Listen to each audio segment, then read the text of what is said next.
Le cerveau humain, c'est pas seulement un ordinateur, c'est une machine qui est beaucoup plus complexe et à la fois fonctionne de façon digitale et de façon analogique.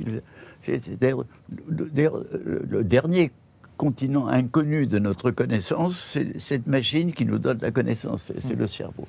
Mais ce qui est très très très juste, c'est qu'aujourd'hui, cette formidable machine qui peut nous contrôler, fouiller dans les poches, savoir tout de nous, la seule chose qu'elle n'a pas encore réussi à violer, c'est notre conscience. Et tant qu'il y aura des consciences qui résistent, ils n'auront pas gagné. Et voilà, je pense qu'aujourd'hui, la bataille se mène au niveau de la conscience. Mais attention, il ne suffit pas de dire... Parce que beaucoup de gens se croient conscients et ils ont une fausse conscience. Il ne suffit pas de dire « je suis conscient ».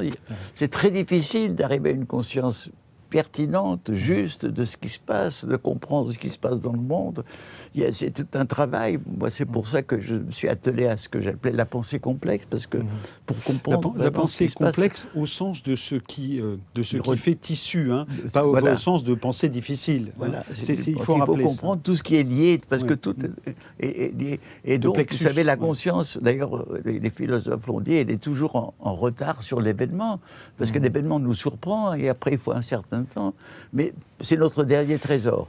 C'est notre dernier trésor, et encore, c'est un trésor qu'il faut savoir bien cultiver, hein, parce que sinon on peut se tromper, y compris dans la conscience. C'est une petite flamme qui peut vaciller, on peut l'éteindre, on peut souffler dessus. Il faut l'entretenir, il faut la nourrir. Ça, c'est important.